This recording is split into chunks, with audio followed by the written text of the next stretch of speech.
We've got some fresh Hey, new I'm young Luis. talent And doing some I'm things that I know Luis. you And you're haven't listening to the heard Content before. is Profit podcast. We spent the last 4 years learning the strategies and techniques from some of the top marketers in the world on how to create content that turns into profit. If you'd like to learn more on how to turn that content into profit, go to contentisprofit.com. Oh, yeah. Oh yeah, guys, today we have a fresh take on content to position yourself as an expert. What? I'm going to be honest. The first time I saw this, I was like, what is this? And then we went through the whole experience and we'll tell you a little bit more about it. Yes. And it was incredible. That is right, guys. And today's episode, it is brought to you by today's sponsors. What? Who is today's sponsor? Today's sponsor is Content Momentum, brought to you by your Bees Bros. All right, Fonzie, what's Content Momentum? Tell me more.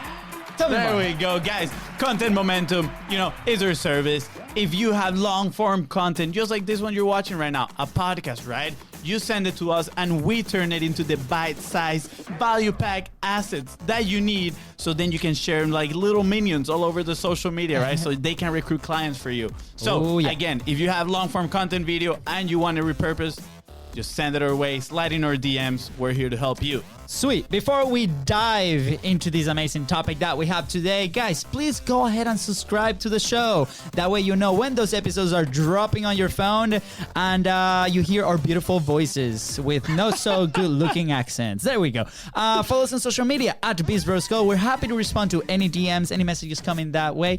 And that's it, I think, for me. Well, and if you find this episode That's it. impactful, There you go. which That's your I am part. sure That's you your will, part. don't forget to share it. Don't forget to share it. You never know who you can be helping. And leave a 5-star review. Sweet. Lots of instruction, guys. There's homework to do. Go actually ahead and do it. All right, sweet. Have you ever heard of a game called Hollywood Squares? Supposedly one of the greatest game shows ever. Well, today's guest we met after he invited us to a game show inspired by Hollywood Squares. Now, we have never seen this game show, but in our humble Shame on us. opinion, today's guest game is way better. The name of the game, X and O's Game Show. That is right, guys. We also must admit that we got about 99% of the questions wrong. Totally. Clearly, Yep, pop yep. culture is not our strength. Absolutely not. Either way, today's guest is absolutely amazing. He is an innovator in the digital marketing space. The amount of relationships he has built in such a short time through his creative game show is nothing but genius. His creative idea has allowed him to meet and grow close to some of his biggest heroes in the industry, not to mention that he is positioning himself as the expert as well. His specialty, content strategy, and unique content creation. Oh yeah, baby. This is going to be absolutely amazing.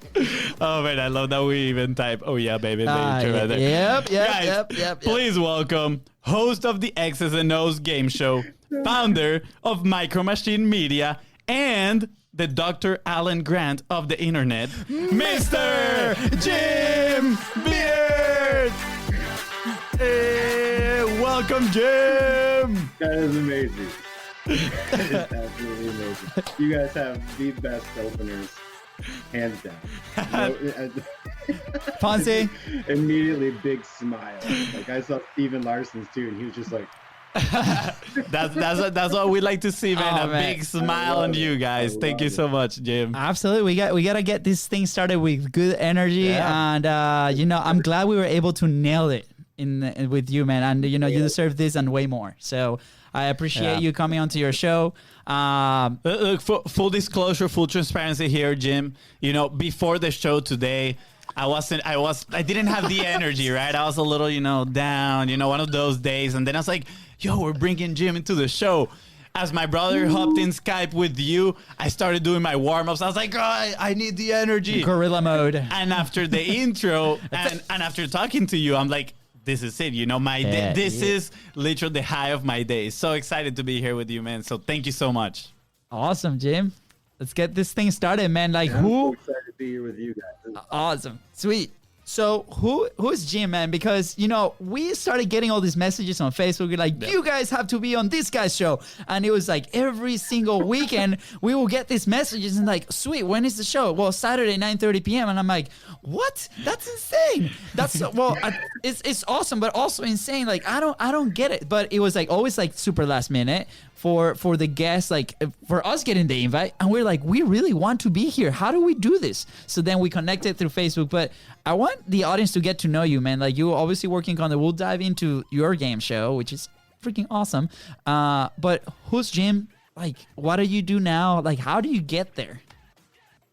Absolutely. Thank you guys again so much for having me on. I love the show. I love everything you guys are doing. I love that you guys are like the dynamic duo of content. I think you guys should have capes. I'm going to really push that. You guys need capes and you need it now. So that's a great idea. After the show. You guys got to have your own superhero shirts. Absolutely. So man. where I come from is content creation for corporate world. Really, really boring. And I mean, it was cool because it was like computer graphics. You know, you create imagery in a computer that's supposed to look so real of a car that you don't know the difference. Yes. So we do it for commercials, billboards, internet. I worked on a lot of stuff for Chevy.com, all the imagery on there. And it was cool for a while. And like after about 6 years, I got to the point where I was like, oh, this is kind of feels empty, because you work your butt off for months sometimes on a car. And then you deliver it and it gets handed off to the next person, and then someone else takes credit for your work and they get the awards and they get to see the reactions and they get to all that fulfillment. And I didn't think it mattered to me, but then after about 6 years, it got to me. And then I decided, you know, in 9 more years, I'll probably have enough of this.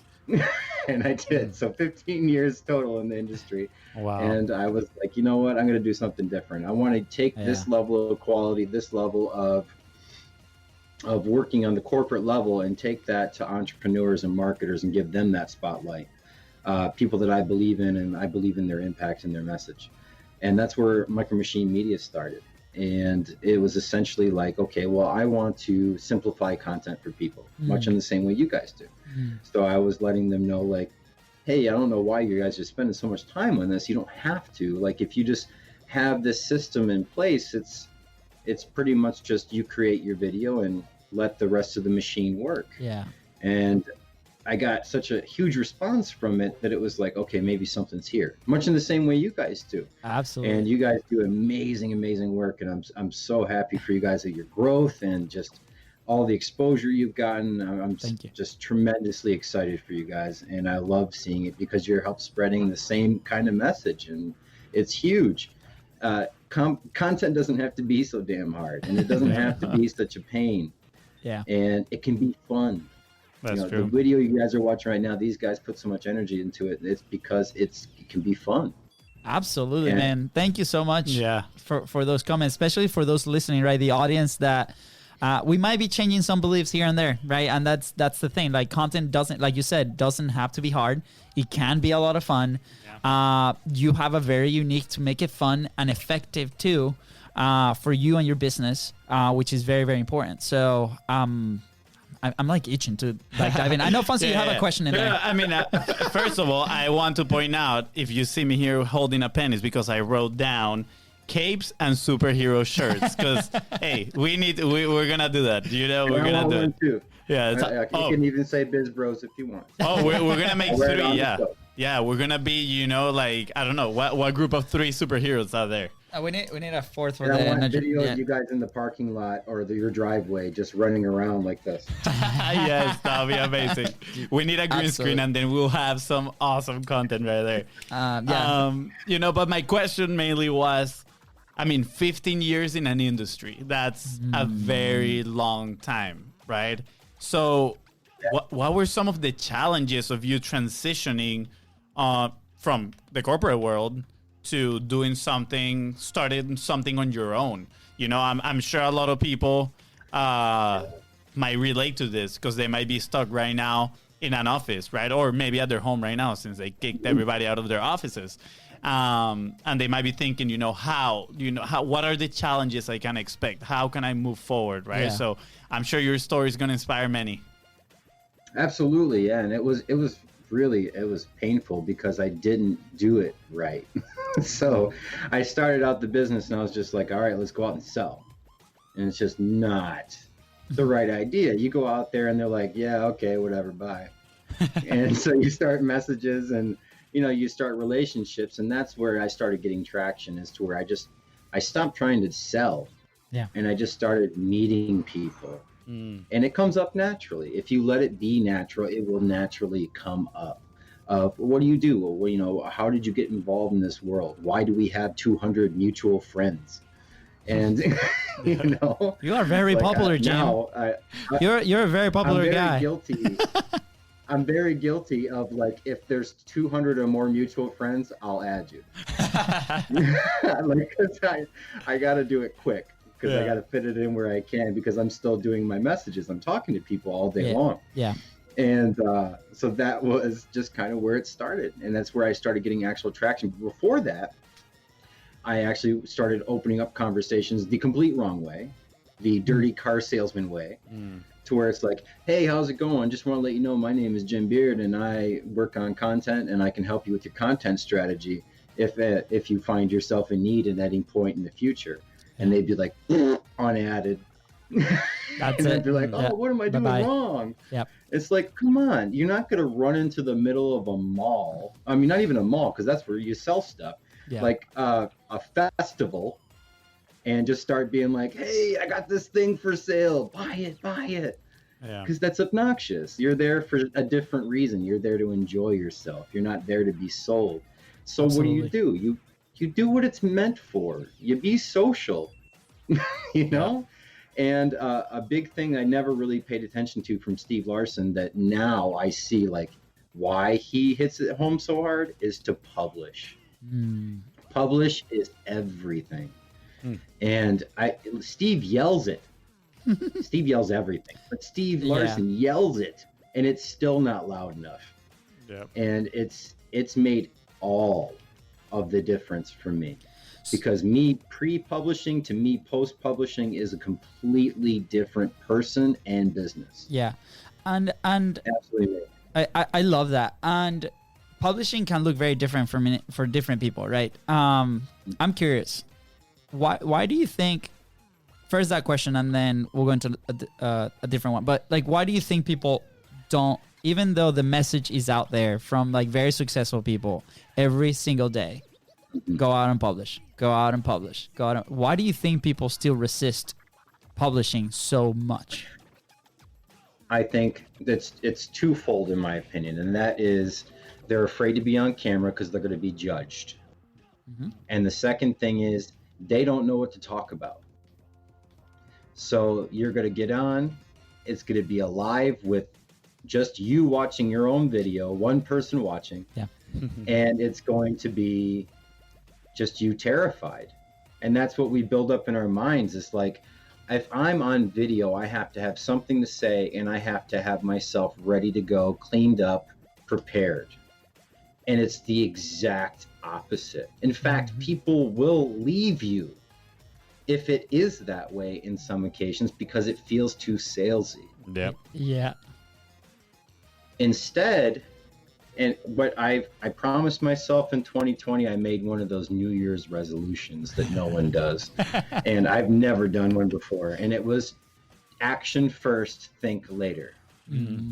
Was my mantra for 2020. And then COVID happened, obviously, and everything amplified. But I just finally said, you know what? Just do it. If people make fun of you, or whatever you built up in your mind is going to happen, fine. Let it just happen the way it will. If they give you crap about it, make a change. If no one's listening, make a change. Yeah. If people are getting interested and they're enjoying themselves, keep going. Yeah. And that was my mantra that has made everything happen, is just imperfect action. Just do it. Yeah. And I'm still figuring out my voice, as I'm sure you guys are. 80 episodes deep. Congratulations again. Thank you. Congrats on being the episode 80. Yeah, it's such a beautiful, beautiful number. Yeah. So that's the biggest thing. Is like people think, okay, well, if you're on video and I like your stuff, you're already got it all figured out. It's like, no, we're still figuring it out. Yeah. You know, at this point, at a point that people perceive as being more polished, we still are like, I don't know if that worked. Guess we'll find out. Yeah. You know, I mean, it's all guess and check. Yeah. And I think we're terrified to allow ourselves to fail. And failure is a good thing. Failure Absolutely. is the foundation of all success. And one of my favorite teachers ever, Larry Larson, he was an animation teacher of mine. And he told me, if you want to be truly successful, triple your failure rate. I don't know if he was the one that originated that, but it stuck with me forever. Wow. And it's something I've carried with me, is that you shouldn't view failure as a problem, as something to not have, because you'll learn more from your failures than you ever will from your successes. Yeah. Without fail. So it's just do it. And you're afraid that someone's going to say, you know, you're an imposter, you don't belong here, you shouldn't be doing this, you know, this is the wrong message, you know, who are you to get on this video? No one does that. No one. No one. Literally What no they're one. terrified of doesn't happen. In fact, people embrace you in your journey and your message as you're figuring it out, because they can relate to it. Yeah. It gives them common ground. So it's been the foundation and the heart of everything I do. Yeah. Dude, that I love it. You hit on so many points here that we absolutely love to talk, you know. And at the end, it kind of reminds me of that meme of Shia LaBeouf where he's like, just do it, you know. It's like, oh, let's go. Yeah, it's the same thing. That's it. That's the attitude. It's like, just do it, right? Yeah. And you started with talking about just go out to sell, right? Instead of building relationships, then you know, kind of like discovered the value of building these relationships. And then we transition a little bit into publishing and being, you know, natural versus having all planned out and sounding all robotic and all that stuff. And it's funny because yesterday I was actually looking through Instagram stories, and I had this friend that she recently got laid off of her job, and she joined a MLM, right? I think it's something with the hair. I don't know the company, but she was doing an Instagram story, right? And Something with the hair. I've never seen her speak on camera before. I know she posts stuff once in a while. She was doing like just picture Instagram stories, and I saw her jumping on live the other day on Instagram and do some hair stuff, right? And I go and I'm like, wow, that is awesome. You know, like I could tell on her voice that she was nervous. Obviously, first time she's jumping on camera. Yeah. But I'm like, hey, I know how it feels. This is absolutely amazing. Congrats. You know, that is the way to do it. And she's like, oh, do you have any feedback, right? Like, what? Like, did it sound okay? Like, you know, all these false beliefs inside, like people might be judging me. And I was like, hey, no, like that is absolutely amazing. You know, it's even better that way than actually having planned out, because people like to relate to human beings, not to robots, right?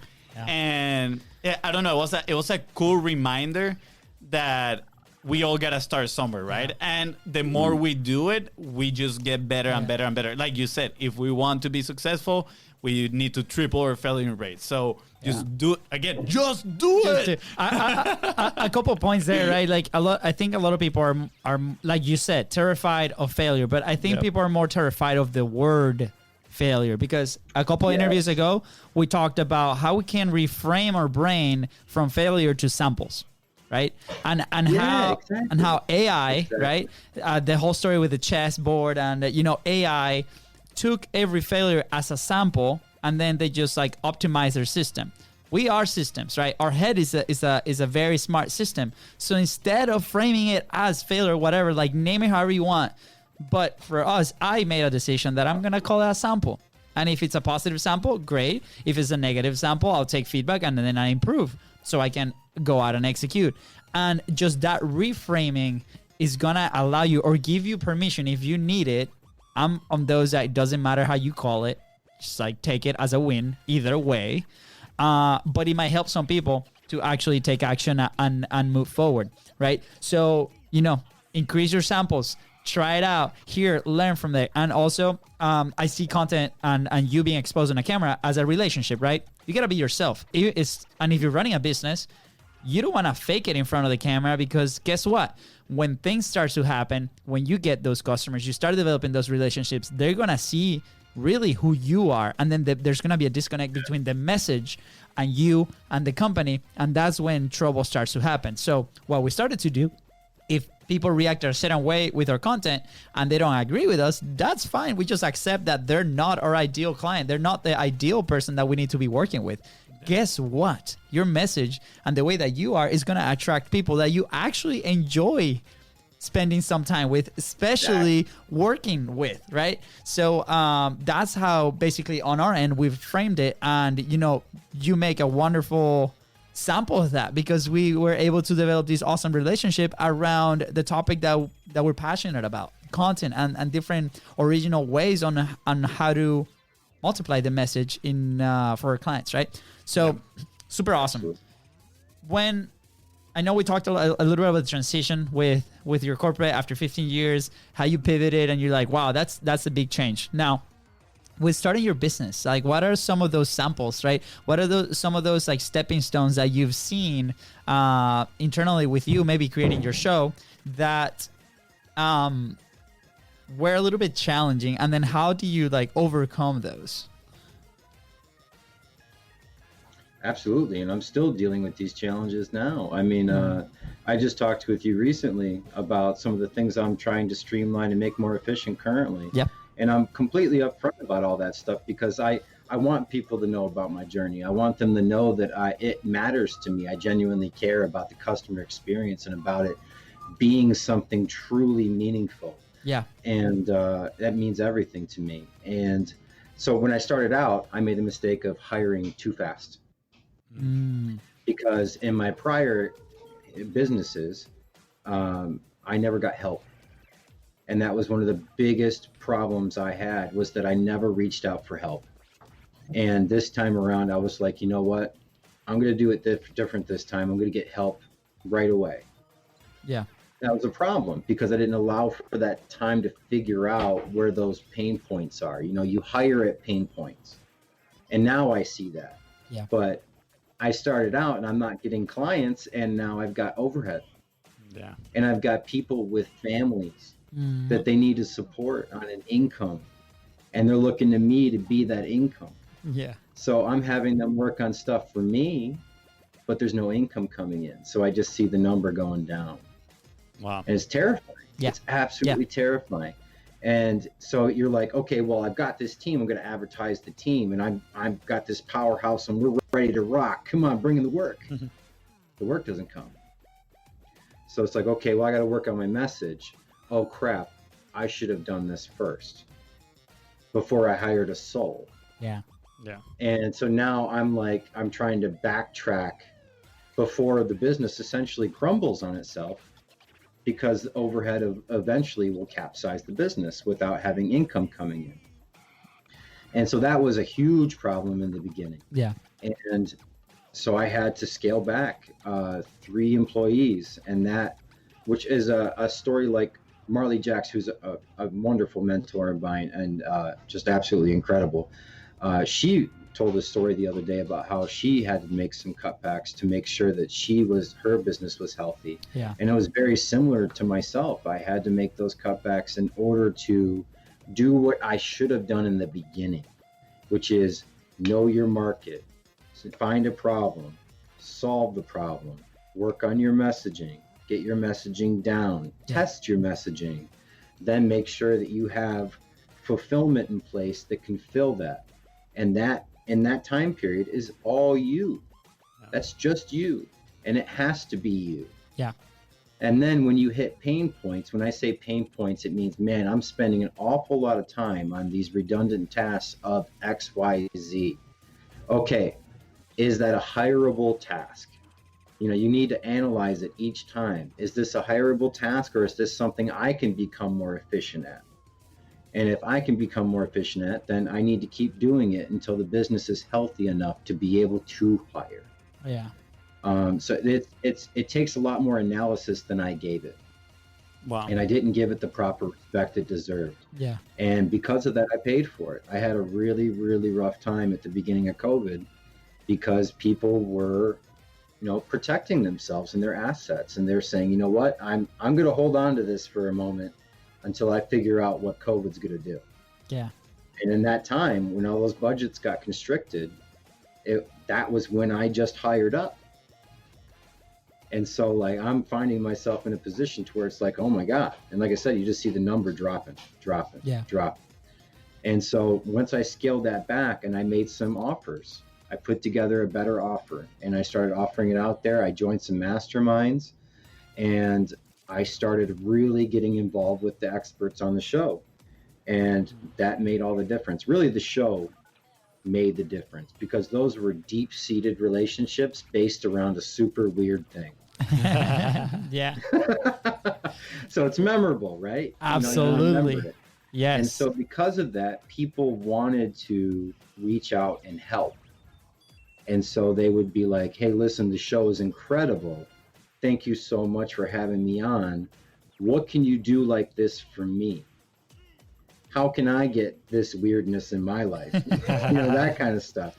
And it starts conversations, which start referrals, which start jobs, which start all sorts of things. So it's an amazing organic lead gen for me working on the show because people get to know me, know what I'm passionate about, know what I'm good at. And if they so choose, they reach out. Yeah. And if they don't, they refer me. Yeah. Because of the experience I gave them. That's so powerful. And that was something I really downplayed at the beginning of the game show was the experience that people were having on the show. I totally underestimated that.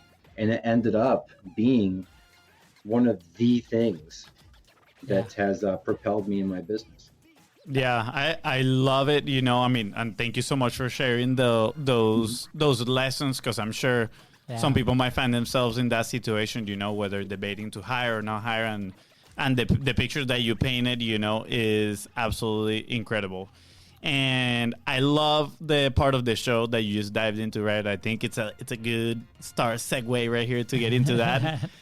We were part of the show and it was absolutely amazing. I mean, we had a blast, although we got like all the questions wrong. We Totally. had so much, so much fun. We're like, we're two Hispanics who didn't grow up in the United States talking about pop culture of the United States. This is so wrong. Like, I'm sorry. We're going to have to like flop it. Like, It's all about that confidence. You had to answer and put the confidence behind it. I'll slip in some trivia that I know you guys will be able to hit on. The gaming. You guys are from Venezuela? Yes. There we go. Yes. There we go. Yeah, get some Venezuelan culture topics in there. I'll surprise you guys next time. Baby, let's go. Let's go. Yeah, that's awesome. Challenge accepted. What I'm the most curious about? Well, first of all, I think like you said, it's a great tool to build relationships, right? And I mean, kind of like removing the curtain from the show, like that is why we have the show too, is to establish those relationships, right? Yeah. And the first time I heard about your show, like my brother said, so I think it was like the night before, I was like, hey, you guys want to be in a game show next night? And I was like, a game show? It's like, what is that? Like in Facebook? It's like, wow, that is odd, right?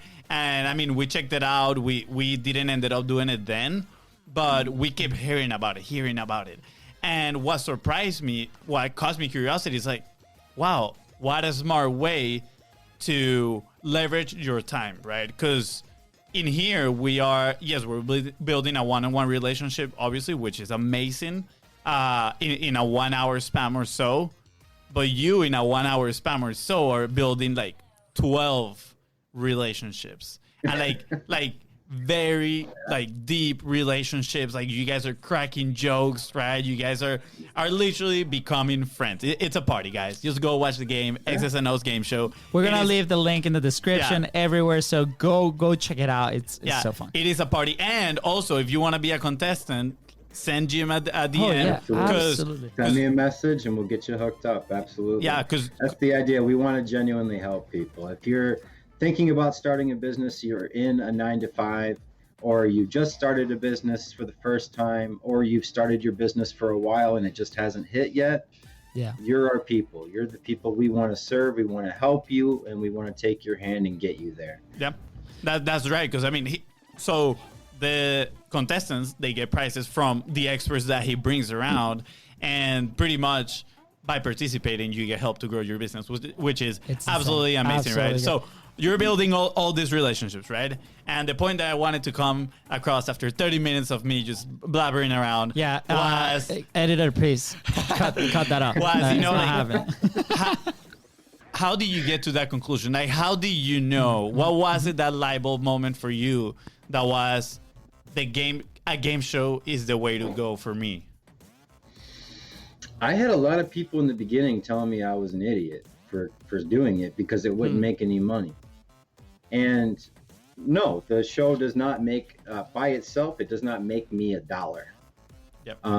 There are affiliate opportunities there that we may take advantage of later, but for right now, it's just fun. Yep. And it's getting an attention spotlight on myself and these other entrepreneurs. And one of the coolest side parts that really made me feel like I was onto something was two things. One of the contestants contacted me back after probably about 2 weeks after the show, and said, "I made my first sale." Wow, and that's like, so awesome. That's amazing. And like, right, exactly. Yes. And I was like, "Whoa, what happened? Tell me all about it." So we got into this long conversation. They're like, "I used the funnel that I got from here, and I got the offer from here, and I had a brainstorming session from here, and that helped me to make the email sequence." And then they bought on the second email of our sequence. Oh, that's so and I was cool. just like, such a powerful thing. Yes. oh my God. Yeah. It's working. Yeah. It's working the way I wanted it to. For those listening, I want to describe what this game show is, because I don't feel like we haven't described it. We talked about how awesome it is, which is awesome. But like, so imagine, right? You're an expert, right? And you're together with like 8 others, right? So it's 9 experts on one side, and then we have 2 contestants that compete against each other on an X and O's game, like the name says. But each expert is donating either their time or a resource for the 2 contestants that are part of the audience, right? So those 2 contestants, they get a ton of stuff. And at least in the episode that we were at, even the person that didn't win got a ton of stuff too. So you better be reaching out to Jim, because like those are tools and resources that you can get. And so these experts not only develop a relationship with you, Jim, but they also develop a relationship between each other. So, you know, there's some people here like Ron Cool that I see in the comments right here, or Andy that tuned in earlier. I love him. And Pablo Gonzalez too. And Mr. Pablo, yes, the Pabro. Pabro, we call him Pabro. Pabro. Pablo. Yes. So it's been awesome because between the experts, you also expand your network. So, you know, you're putting yourself in the middle of the networking group kind of relationship, awesome weirdness, different kind of show, which is amazing because people remember. So it's literally like a 5 wins in a row for everybody. Like if you're an expert, awesome. If you're a contestant, awesome. If you're Jim, obviously awesome. So super cool on that, right? And I wanted to take a little bit on what Fonzie was saying about relationships, right? When we first started the show, the first 20 episodes is us, and the main like goal back there was like, can we make this consistent? Like, can we stay consistent doing this show? And we started to find our voice. And then after, we're like, let's bring people, right? Because we really want to learn from them and expand our network. Yeah. Shout out to Pabro. He was our first guest. Yeah. There we go. Awesome. Absolutely. And then from there, it started to evolve, and we started to add different pieces. But the whole picture is so amazing because you not only develop your voice, but you develop your audience, you develop relationships on the back end who potentially can be JVs or even clients sometimes. And then your network just like keeps growing and growing because we're actually serving not only the audience, but our guests, because with the audience, the guest wins. So it's like literally like the perfect storm on content. And I love, Jim, that you took a very different approach to the macro content or like the main piece of content, because obviously podcasting is amazing. It's a great avenue. We've seen a lot of success doing it. A lot of people do. but it's very the same thing, right? So whenever you come to a platform like yours with the X and O's, it's like, wow, it's very attractive to that expert. It's very attractive to that contestant, right? And it's very different. It's memorable. Like you said, it's like that weirdness aspect. Yeah. And at the end of the day, if they have a great time, that's your ideal person. If they don't have a great time, that's fine. There's so many other opportunities out there. So it's a great filter for you. So I want to encourage the audience to kind of break down what we've been talking about and kind of figure out what your platform, how do you feel comfortable, and don't take. I mean, do something that is fun, you know? Like you said, like Jim, like enjoy the process. people were saying that they were saying bad stuff to you when you started because the show wasn't going to give They you. were saying, there's no money in this. I don't know why you're wasting your time. Yeah, and and I don't know how many times I've heard this, but it says the experts make the money in the back end too, right? And those relationships Let's are the go. back end. Yes. So probably those people Absolutely. that told you that, not so good. Not so bueno. Not too bueno. And I absolutely love it, and I love especially the part of like make it fun, make it you, right? What tip would you give to the audience right now that are listening, right? Like, how can they go about finding an original idea? Because this is absolutely amazing, right? It kind of reminds me of that app that came out like last year, that they would do a show like every day at 9 p.m. and everybody would log in at the same time, and it was like a trivia. I don't know if you remember that was that game. with Jackbox? It was like HQ, I think it was called. HQ trivia.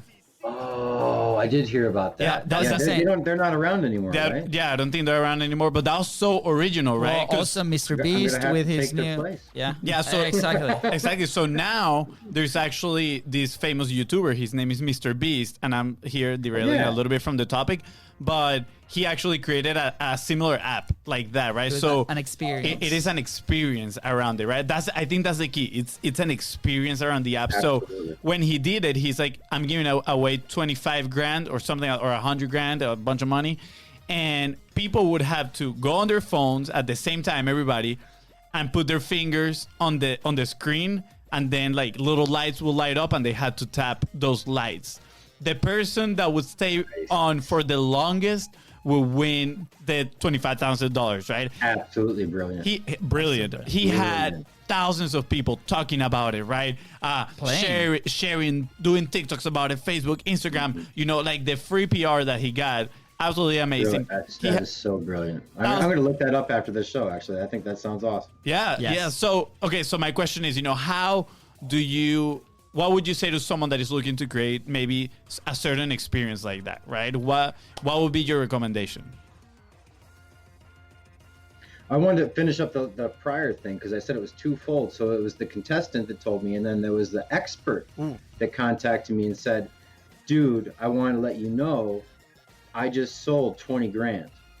Hold on. It was to another one of the experts on the show.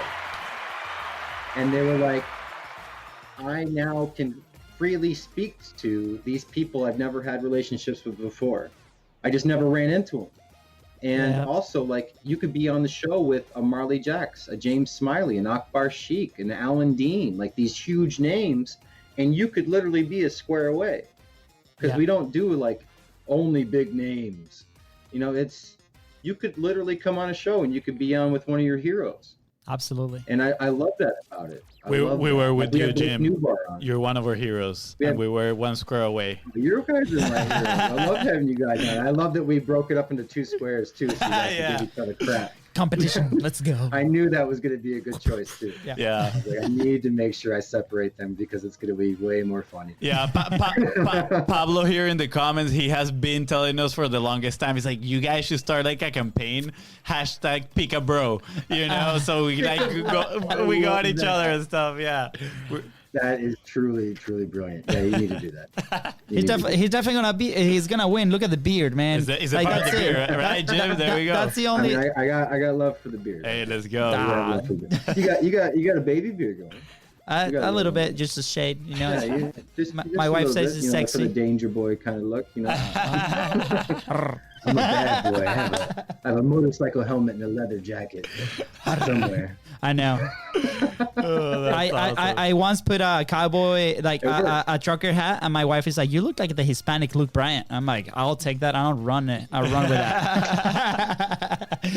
Oh, that's awesome. Own it. Just own it. I'll own it." All right. Absolutely. So Jim, yeah. Again, that was huge. Is that the experts can combine together in unique ways too, and they get to talk with people freely, and go on each other's podcasts, and they form masterminds, and they get together, and I love that. I love that it's also forming its own network, its own unique network of people that support each other, and like there's people that have been on the show that can now freely message like a Marley Jacks. And just ask a quick question. Before, maybe not. Maybe you wouldn't have gotten through. Yeah. I mean, Marley Jacks is a bad example because she is awesome, and she'll probably Amazing. respond to just about everybody. But there are people that have been on the show to where they have bots and stuff in place to make sure that you don't light up their filter, messenger inbox, and it's very hard to communicate with them any other way. And now after the show, you can just talk to them because essentially you're friends. Yeah, fantastic. I love that. So cool. Yeah. But getting back to what you were saying after that, what was the other thing you got there? Like, what would be your your recommendation or tip for someone to embrace a creative idea of their own? The experience. Absolutely. What do you engage with? What do you love? What's your secret little like pleasure that you like to get into? Like, I love games. I love puzzle games. I love adventure games and things like that. So that's where my mind went when I was like, I want to make something weird. And that's where my head went, was like, oh, a game show would look really weird in a timeline. Yeah. And I made it, and when I first made it, it was like, well, it's going to entertain me. So, if no one watches it, at least I had fun making it. Yes, absolutely. And that's just being honest. Like, I was like, I'm just going to do this because I'm gonna. And that's where I say look first, is what do you engage with? What are the video games that you like? What are the shows that you like to watch? That are fun. Yeah. That you carve time out of your day to watch. Yeah. Or to play or to engage with. Then you got to figure out the why. Why do I love that? Why do I engage with it? Once you get to that underlying thing, like if you love playing trivia games, as an example, then maybe you do an interview series where you line the interview series with trivia questions to make it more fun and engaging, and give it a different look in StreamYard that's well designed. I look to Twitch gamers for my inspiration because they have more fun than anyone else on the internet. Absolutely. And they make beautiful, amazing things. Streamlabs OBS is a great place to start if you want to do things a little bit more complicated, but you can get by with StreamYard. Yeah. StreamYard does some incredible stuff, and it's very simple to use. Yeah. You can add overlays, a background look, and immediately, just by doing that, you immediately separate yourself from 90% of the internet. I love how you bring the Twitch example, because actually last night, right, we were watching this video on YouTube of Mr. Beast. They play Minecraft, right? And they record it and they create content and they put it on YouTube. Guess what? My brother and I, we've never played Minecraft before, ever. And I turned to my brother and I'm like, dude, have you noticed, like, how interesting is this? Like, we don't play Minecraft. We've never even tried it. And we enjoy so much these videos, I didn't even know what it was. I turned around, I was like, Fonzie, what's the goal of Minecraft? Like, what's the objective of the game? But we're here sitting, watching a contest, and it's so engaging. And obviously, we also sit down and study these guys because they have massive audiences, right? So we try to sit down, like, what are the elements, right? What are the frameworks that they use so we can bring it not only for our show, but also for our clients, right? Things that we can help gain an edge, right? But at the same time, like, dude, like, we're really enjoying this. Yeah, it's like so much fun, right? And I have no idea how to even play I don't even, is this do they have PlayStation? No, I think they play on computer, but that's the point. Yeah, because first and foremost, he's an entertainer. Absolutely. He's an entertainer. He gets what his market wants and he gives it to him. Yeah, it's really that simple. He knows what the market wants, what it responds to in particular in regards to him when it comes to him. Because what works for someone else may not work for you. If you just try and copy and paste, it doesn't always translate. You have to have the personality behind that too. So you just see what your market responds to in regards to you, because everyone's different. So what they're asking for from you, give it to them. I love that. Just give it to them. And Mr. Beast does that better than so many people on the internet. Is he goes, "What do you guys want to see?" And he gets 400 comments, and they're like, "We want to see you do these little Orbeez in your backyard and fill them up to your roof line." Okay. He goes and he buys 20 crates full of Orbeez and he fills his backyard. He gives them what they want. Yeah, absolutely. I want to take that into perspective for the business people, right? Because they're like, oh, those are YouTubers, they can get away with all that. Absolutely. But you can also, if you have a small business, you can turn around to your current clients and you're like, just saying we should fill up the office with Orbeez. Definitely not. You're going to be cleaning that up. You are the one cleaning that up. Yeah. And I guarantee that video would take off. Absolutely. Poor Miss Barb. You're going to put that Miss Barb into clean the office after that? No, definitely not. I couldn't do that. So, but yeah, for a business owner, like, oh yeah, they're entertainers, they can do that. But at the same time, it's the same principle, right? You can turn around, be like, okay, what is my audience? What is my clientele like asking for? Let's give it to them, right? And then let's give it to in a way that we actually enjoy executing, because if you actually don't enjoy executing, it's going to be a pain, right? And then probably the result won't come because you're not enjoying the process, right? So it's trying to figure out like that. And we have it's like finding that intersection between what you enjoy doing and what your market wants. And honestly, like, I feel it's not even like finding that intersection. I feel like you can creatively include what your market wants inside of how you want to do things. Here's an example. We once worked with Jason Oditsky. Shout out to Jason. Love to do to that. Like, he's a dentist, right? He does like veneers and stuff, and he has a passion for photography. So he merged his content with like these amazing photo shoots that he loves doing, executing. That's his thing, right? And takes these beautiful girls and beautiful women and beautiful people into these amazing locations. I hope your wife doesn't watch this episode, okay? It's like, I mean, she knows Jason. Whatever. Anyways, she doesn't see any of this, so I'm freely. I'll come back home today to a closed door, locked door. Yeah. Couch for you. Couch for me. It's all good. The couch is very comfortable. Anyway, so but that's his passion. That's how he tackles content, for example, right? And then he uses that he really enjoys and turns it into a marketing for his office, for his business. And then he fits it that way. So that's a perfect example how he adapted the way that he loves to create content into fitting his business, right? Because that's his clientele. That's the people that he's going after, right?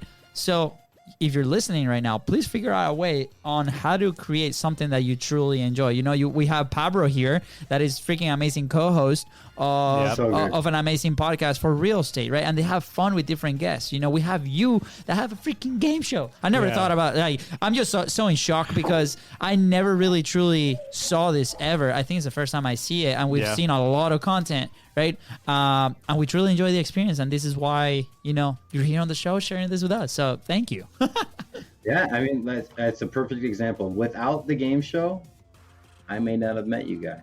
Yeah, who knows? I may not have. Or I may have met you in a different way, but not in the same degree or same capacity to where we're getting along so well and we can nerd out over all the stuff that we love. Yeah. Maybe not. Maybe yes, maybe not. But absolutely. The game show made it a heck of a lot easier. Yeah. I wanted to give you an example. Like, let's say you do Facebook ads, right? And you want to get people interested in you and you want to be seen as the authority. I would love to see someone make a group, and to enter the group, you have to donate $2. And that $2 goes into a group ad that is run by the entire group. You go live and then have everyone join on, and they all make contributions. I'm doing the copy. I'm doing the targeting. I'm working on the audiences. I'm working on, age demographics and things like that. And everyone pitches in money to go into the ad spend. And then every week you review, how did our ad do? And then that money gained or lost is the groups. Yep. Wow. But whoever's the host is the one that gains the most authority.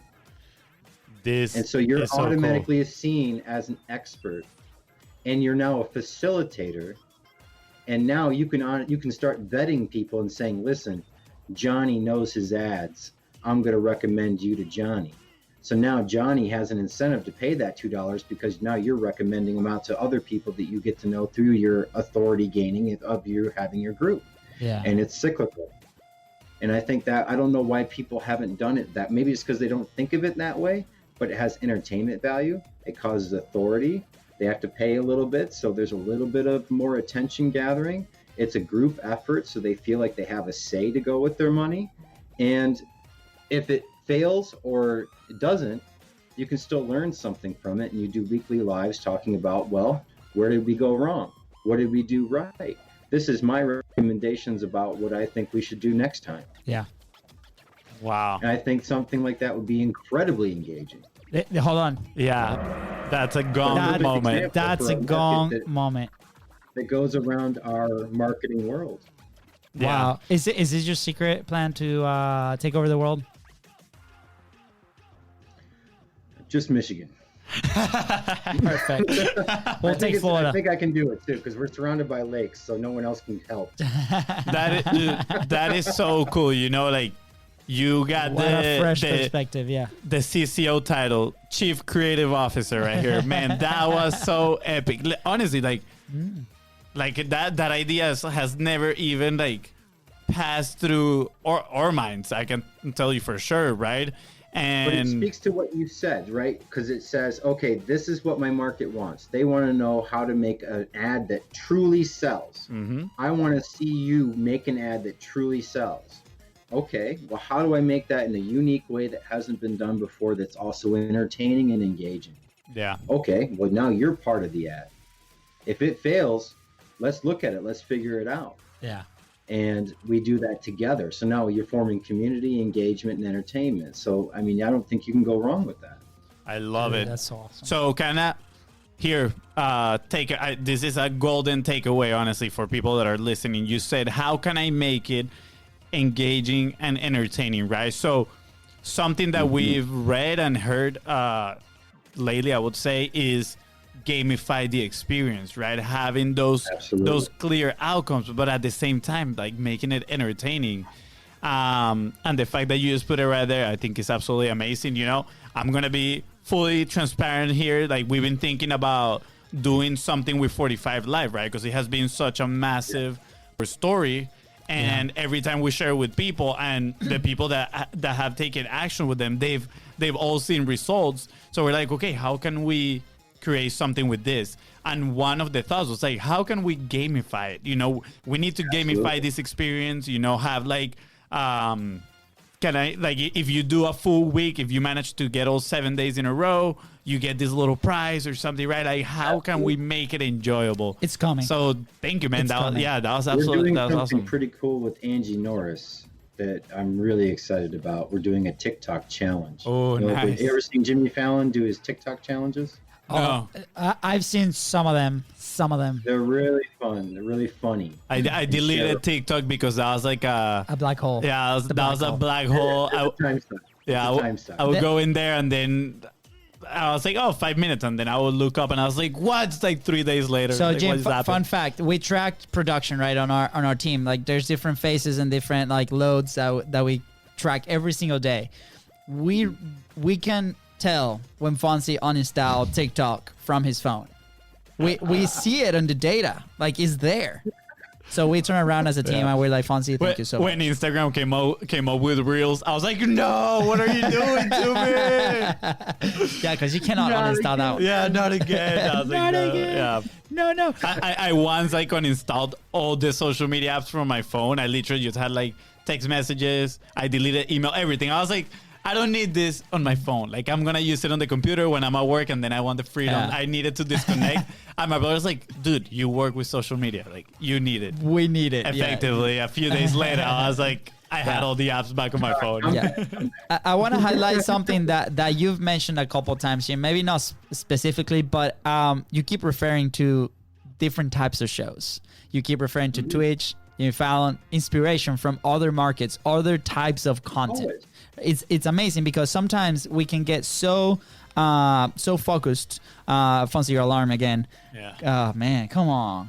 It's all good. It's all good. It's off. All right, It got sweet. fixed. There you It go. got fixed.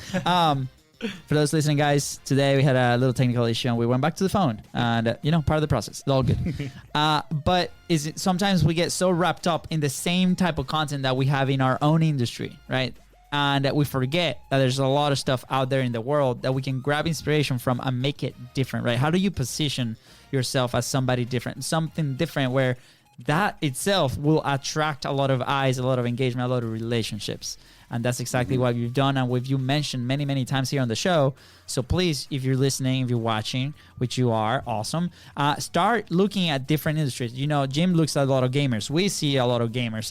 On our side, it's like, how can we make this show a little bit, how can we elevate it, right? Every single day, we're asking that question. How can we make it a little bit different from anything that's out there? So I encourage everybody, homework today, go find a different show, a talk show, gamers, YouTubers, and then grab an element of that and include it in your own stuff. Absolutely.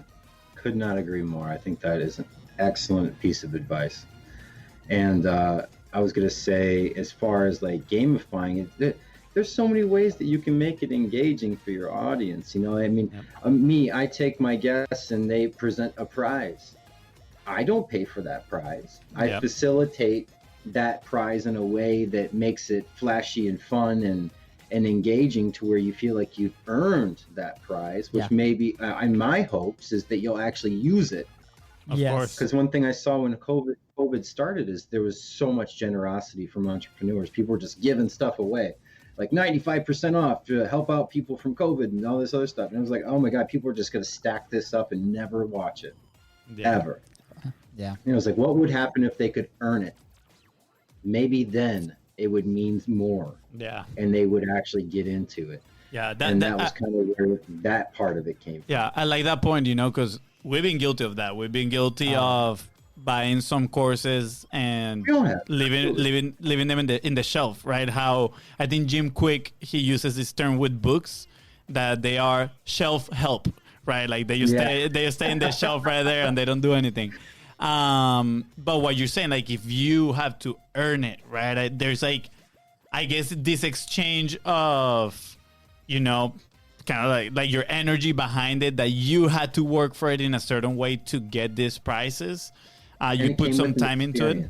Yeah, exactly. And it came with the experience. Absolutely. They're going to probably appreciate it even more. So great idea. Dude, Jim, it has been awesome. We have 2 last questions for you as we wrap up the show.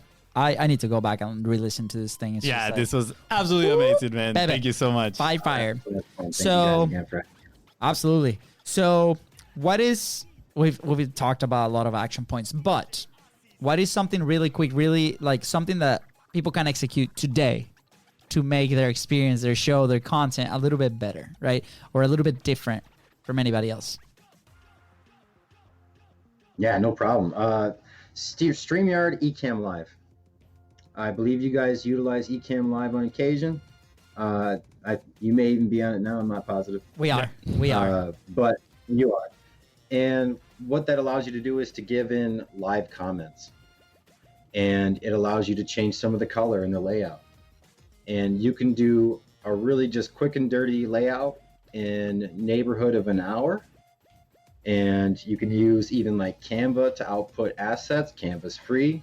Yep. And you immediately separate yourself from the pack. Like you guys have your logos, your circle logos for your name when it pops up being very bright, vibrant colors. And you better believe that when you're scrolling, those stand out. Yeah. I noticed that right away. I was like, that's really cool. I gotta give a shout out to Seth Godin, because that's where we got the idea from. Actually, one day I was looking at him and I was like, dude, like brilliant. It just pops out. Ron Cole and Corey Carter started doing and theirs stands blue and out red. Big time. Yeah. Yep. Yeah, I'm just looking in the comments. They immediately stand out. Yeah, that's awesome. And, it's stuff like that to where it's just a little bit different. It's the same but different. So just tweaking that, like having a colored background or a nice grade or like a cityscape, like Alan Dean uses a cityscape for his background. Yeah. And then you just turn on the green screen option in there to where it makes your background a different thing. Just that. Good to go. Just that alone, nice and easy, will separate you from the group. It's where when you're scrolling in a timeline, that's going to be a scroll stopper. That's awesome. Awesome. I want to. Maybe that's the first time someone sees your content, and maybe that's the first entry into your world. Absolutely. Yeah. It kind of reminds me of this video I watched a long time ago about with Billie Jean. Billie Jean is marketing, and he said like there's three ways. My mentor as well. Really, that's awesome. I love his content, honestly. Yeah. And he was like, there's three ways to get people attention, like music, environment, or props. Like super easy ways to get people attention, right? So if you can include those in your content, it's a win, right? I mean, that's honestly that's why we have music at the beginning before we start the show, right? And we sing with this stuff the show. during the show. Yeah, now so much fun. Now we got these little prop thingies, right? Which they look like us. Billie Jean is one of the greatest attention grabbers ever, in my opinion. Yeah. The video that he did, all of his videos really, but one in particular that he did where he pitted students of marketing against his team to make an ad for an ad spec for a new client, and whoever won got the client. Yes. Oh, wow. And so it was a bunch of different students and his team, and the entire time, so the students are just putting together the pitch. His team already had the ad live by the end of their pitches. Yeah. And he was like, "Oh, we've already got leads." Yep. Wow. Yep. And yep. then all these marketing students were like, "Oh my god, What am I doing? like we're out of business." Yeah. Absolutely. And that moment, that very moment, Billie Jean had everyone in the audience. Yep. Yep. Very I moment. saw that video too. It was incredible. It's like, and again, it's like something different, right? You're creating an ad on a different way. How can we spin it? And it's awesome. I wanna slide a question into the last ones, right? I noticed that you have a little bit of a different backdrop today. Yeah. What's the story? How did that come to be? Which is, by the way, amazing. And you told us like it was a cool story, so we're like, leave it to the show, leave it for the show. It's so soft. First off, I cut it off. So what happened is I got pranked on my episode 18 by my experts, and I am not used to being pranked, and I fell for it all the way. And essentially, there's something that happens during the show on occasion to where people's cameras will turn on or off, and it reorganizes Zoom, and then the show looks crazy for a minute. And I've gotten very fast at fixing it, so I'm used to just like, as a reflex, fixing it. All of them dropped off. Every one of them. And then they're all in the chat going, "What's wrong with the show? What happened, Jim? Well, how can we get back in? I think it's your internet. Your internet's broken." And my girlfriend's upstairs, and she's like, "There's no internet in the house. Nothing's working." The kids are in on it too. Kids go, "Oh, my tablet's not working." And I'm like, "Oh my God, what is happening? Everything's melting down." And then she comes down with these two big boxes. It turns out they were all in on it. Wow. All the experts. Wow. And then they're like, "Join this other call. Join the call that Heather just sent you."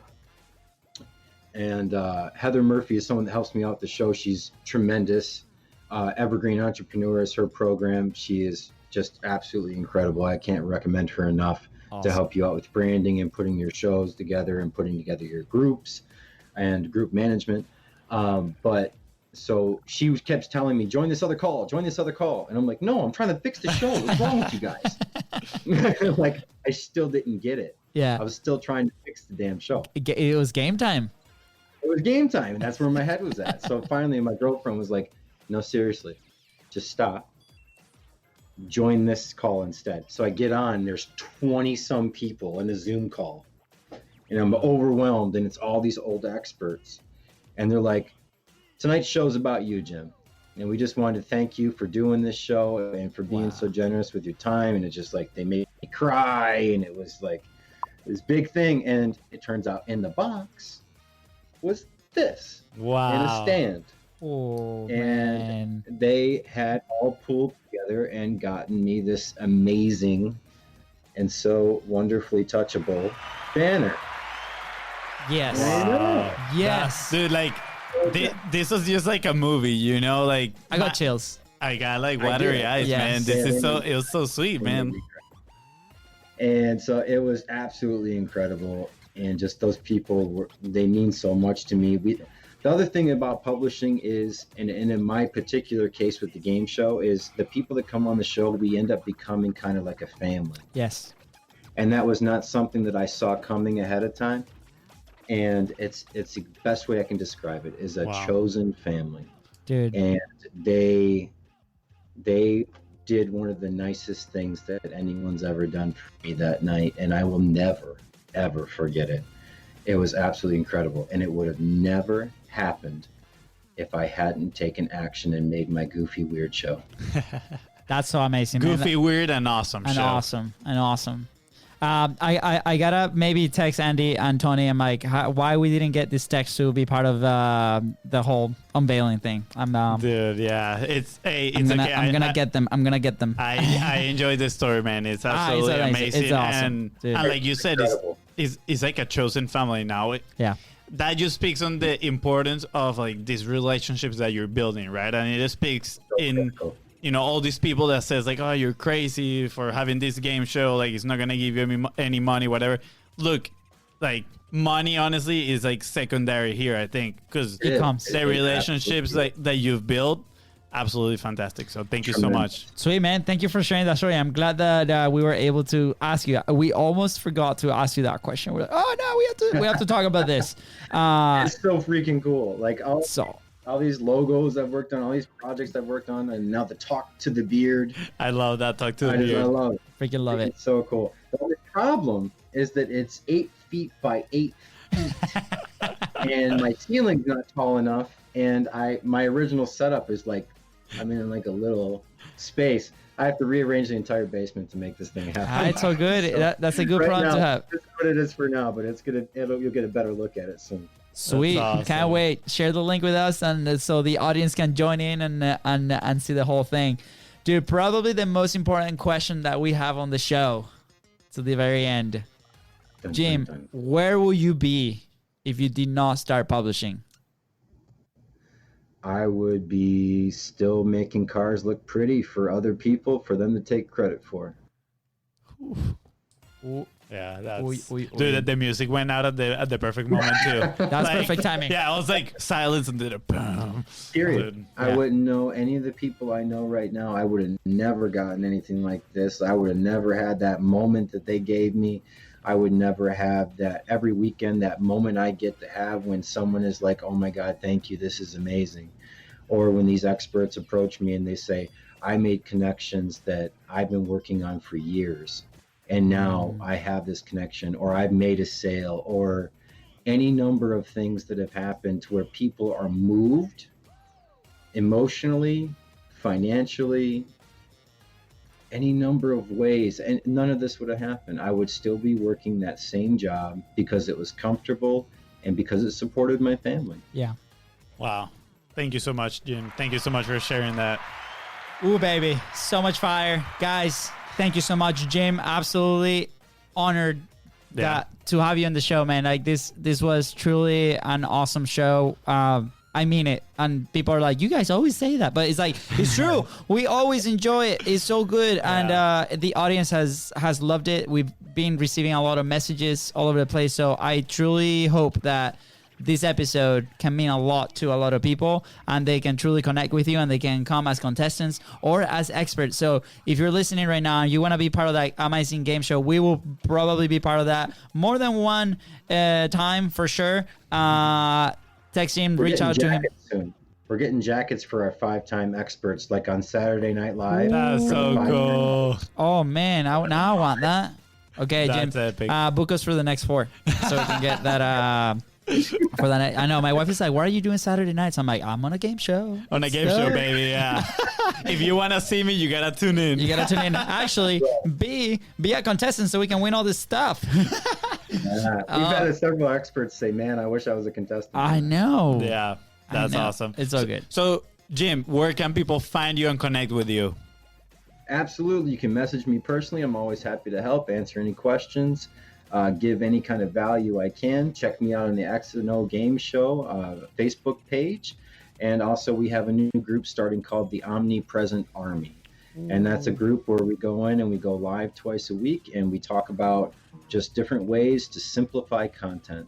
And I'm really excited about that one in particular. It's going to be a really great group, and I would be honored if I could have you guys come in there and tell the group a little bit about what you guys do and how they can simplify content a little bit more. Absolutely, Thank you. man. We love it. That's a topic dear to our heart. Yes. For us, it meant everything. It was like skyrocketed the business with the minimum viable content. So we're honored to receive that invitation, and we accept. We obviously accept. We accept. So, guys, we have to come up with capes. listen, we need. Yeah, oh yes, let's come up with caves. Let's do it. All three of us, man. We'll send you a cape. Let's all Your do it. swag. Yeah, That's gonna be amazing. So, guys, for the ones that are listening or watching on Facebook Live right now, don't forget, go check Jim out. Send him a message. Go watch the X&O games or be a participant, even better.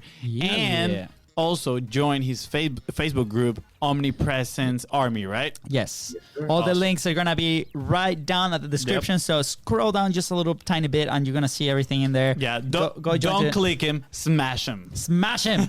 Yeah. I'm not responsible if your phone falls to the floor and breaks. Okay.